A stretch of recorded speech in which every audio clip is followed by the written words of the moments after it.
ఈ తెలంగాణ రాష్ట్రం త్యాగాల పునాదుల మీద ఏర్పడ్డ ఈ రాష్ట్రం ఎవరు భద్రంగా కాపలా కాస్తారు, ఎవరు భద్రంగా ఈ రాష్ట్రాన్ని అభివృద్ధి పదం వైపు నడిపిస్తారో మీరు ఆలోచన చెయ్యండి.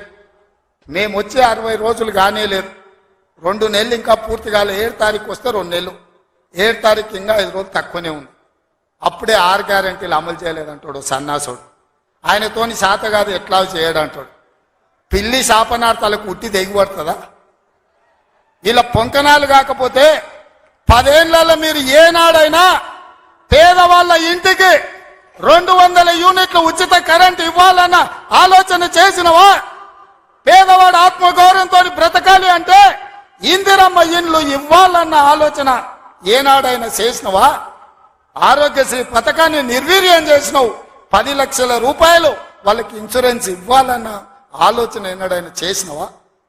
ఇవాళ అందుకే ఆడబిడ్డల్ని ఆదుకోవడానికి 500 రూపాయలకు సిలిండర్ ఇచ్చి ఆడబిడ్డల్ని ఆదుకోవాలి, కట్టెలపై కష్టాల నుంచి వాళ్ళని కాపాడాలి అని తొందరలోనే మా ఆడబిడ్డల కోసం 500 రూపాయలకి ఇంటింటికి సిలిండర్ ఇచ్చే బాధ్యత మా మంత్రివర్గం తీసుకున్నది. 1,00,000 మంది ఆడబిడ్డలతోనే ప్రియాంక గాంధీ గారిని రప్పించి 1,00,000 మంది ఆడబిడ్డల సమక్షంలో సిలిండర్ 500 రూపాయల కార్యక్రమాన్ని తొందరలోనే మీ ప్రభుత్వం మన ప్రభుత్వం తీసుకోబోతుంది అని చెప్పి మా మిత్రులందరికీ నేను చెప్పదలుచుకున్నా. అదేవిధంగా మిత్రులారా, ఇంటికి ఉచిత కరెంటు 200 యూనిట్ల వరకు ఇస్తామని ఆనాడు చెప్పినాం. పోయిన సంవత్సరం ఎవరెవరు ఎంతెంత వాళ్ళ ఇంటికి కరెంటు వాడినరో ఆ లెక్క కట్టి ప్రతి ఇంటికి తెల్ల రేషన్ కార్డు ఉన్న వాళ్లకు 200 యూనిట్ల వరకు తొందరలోనే ఉచిత కరెంటు మీ ఇంటికి ఇచ్చే బాధ్యత, మీ కుటుంబాలను ఆదుకునే బాధ్యత మన ప్రభుత్వం తీసుకుంటుంది, పేదల ప్రభుత్వం తీసుకుంటుంది. ఆ ఎల్లా ప్రగతి భవన్ అనే పేరు మీద పెద్ద గడిని నిర్మించుకొని కష్టాలు చెప్పాలి అని గద్దరన్న పోతే ఎర్రటెండకు మిట్ట మధ్యాహ్నం 3 గంటలు నీ గేటు దగ్గర నించోబెట్టినావు కదా కేసీఆర్. ఈ పాపం ఊరికెపోతుందా అని నేను అడుగుతున్నా. అందుకే కదా పార్టీని మొన్న జరిగిన ఎన్నికలలో బొక్కలు ఇరగొట్టి బోర్ల బొక్కలేసి గుణపాఠం చెప్పిండ్రు. గద్దరన్న ఉసురు తలిగింది కాబట్టి మీ బొక్కలు ఇరిగిన బిడ్డ, అది గుర్తుపెట్టుకోండి అని నేను చెప్పదలుచుకున్నా. అందుకే మిత్రులారా, ఇవాళ ఈ ప్రభుత్వం మీది మనది, ఈ ప్రభుత్వం పేదోళ్ళది. ఈ పేదోళ్ళ ప్రభుత్వంలో ఆదిలాబాదును దత్తత తీసుకుంటాం. తప్పకుండా తుమ్మిడేటి దగ్గర ఉత్తమ్ కుమార్ రెడ్డి గారి అనుమతితోని సాగునీటి ప్రాజెక్టును కడతాం, కుప్టి ప్రాజెక్టును కడతాం, సబర్మతి ప్రాజెక్టును కడతాం, కడెం ప్రాజెక్టును రిపేర్ చేస్తాం. ఈ ప్రాంతాన్ని సాగునీటి రంగంలో పైనుంచి వస్తుంటే మా కొండ సురేఖక్క చూపిస్తుంది, కింద క్రేన్ పెట్టి బాయితో ఊకుంటూరు నీళ్ల కోసం, సాగు నీటి కోసం. మరి ఆ సన్నాసోడు 1 కోటి ఎకరాలకు నీళ్లు ఇచ్చిన అన్నాడు. ఏడిచ్చిండా?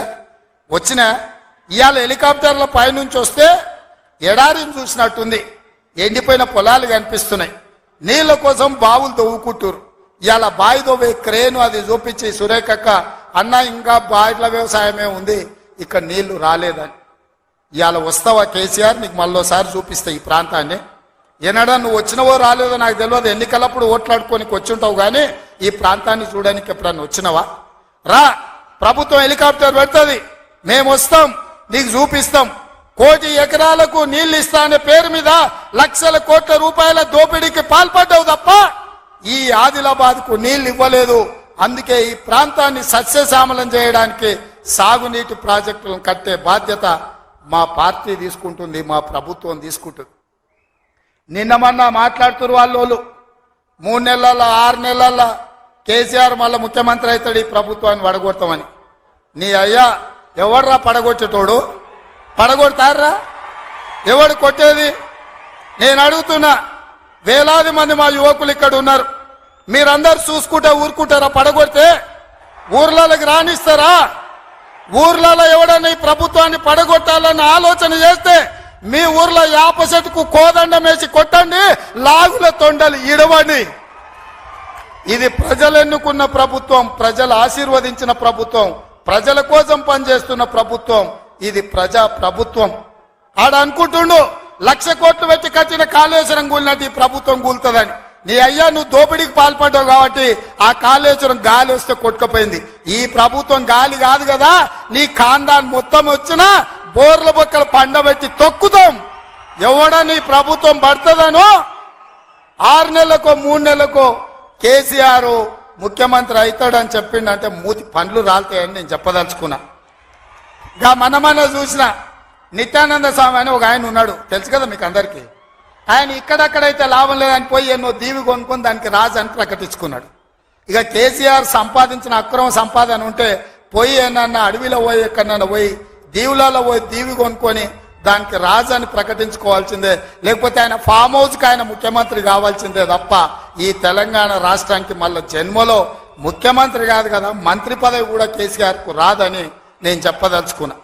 నువ్వు చేసిన పాపాలకు నువ్వు పాపాల భైరవుడివి. ఈ నిరుద్యోగ యువకులను, ఉద్యమకారులను, అమరవీరుల కుటుంబాలను, రైతులను, దళితులను, గిరిజనులను, మైనారిటీలను, మహిళలను నిలువు దోపిడీ చేసి నిలువున ముంచిన నువ్వు, నీకు సిగ్గన్న ఉందా మళ్ళీ పదవి కావాలని అడగడానికి? నీకు కొంచెమైనా రోషం ఉన్నదాన్ని నేను అడుగుతున్నా. ఆయన మాట్లాడుతున్నాడు 6 నుంచి 8 పార్లమెంట్లు వస్తాయి. ఏంటికొస్తే మళ్ళీ 6, 8 ఇస్తే మోడీకి అమ్ముకుందామనా?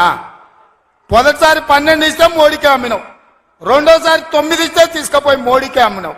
మారు బేరగాలి కాక ఈడ ఎంపీలు కొనాలి, ఈడ ఎంపీలు గెలవాలి, ఢిల్లీకి వెళ్ళి మోడీకి అమ్ముకోవాలి. దీనికోసమేనా నీకేసేది? నేను ఇవాళ సూటిగా కేసీఆర్ని అడుగుతున్నా. ఈ దేశంలో ఉన్నాయి 2, ఒకటి ఎన్డీఏ కూటమి, రెండోది ఇండియా కూటమి. ఎన్డీఏ కూటమికి మోడీ ఉన్నాడు, ఇండియా కూటమికి మేమున్నాం. మా దాంట్లోకి రానీయము, మా నీడ కూడా తాకనీయం. ఆ ఇంటి మీద పిట్ట ఈ ఇంటి మీద కాలిస్తే కాల్చి అవతలేస్తాం. నువ్వు ఎట్లకెళ్ళి అవుతావా? మరి నేను అడుగుతున్నా, ఎట్లకెళ్ళి అవుతావు? 1, 2 ఏదైనా గెలిస్తే ఢిల్లీలో తాకట్టు పెట్టి మోడీ దగ్గర గులాంగిరి చేయిస్తాడు ఆయన. అందుకే మిత్రులారా ఆలోచన చేయండి. ఇవాళ ఈ రాష్ట్రంలో, ఈ దేశంలో పేద ప్రజల ప్రభుత్వం ఏర్పడాలి అంటే 10 ఏళ్ళు ప్రధానమంత్రిగా ఉన్న నరేంద్ర మోడీ ప్రతి పేదవాడి ఖాతాలో 15 లక్షల రూపాయలు వేస్తా అన్నాడు. ప్రతి పేదవాడికి ఇల్లు కట్టిస్తా అన్నాడు. ప్రతి సంవత్సరం 2 కోట్ల ఉద్యోగాలు ఇస్తా అన్నాడు. రైతుల ఆదాయం 2 చేస్తా అన్నాడు. ఎవరి ఖాతాలన్న మోడీ 15 లక్షలు వేసిండా మిత్రులారా? వేసిండా? మీకేమన్నా ఇల్లు కట్టించిండా? మీకు ఉద్యోగాలు ఇచ్చిండా? మన ప్రాంతానికి ఎప్పుడన్నా వచ్చిండా? పోనీ మీ ప్రాంతంలో ఆదివాసీ బిడ్డ స్వయం బాబురావుని ఎంపీ గెలిపించిండు, మంత్రి పదవిని ఇచ్చిండా? మరి ఏమి ఇయ్యనప్పుడు ఈ ప్రాంతంలో మోడీకి ఓటెందుకు వేయాలని నేను అడుగుతున్నా.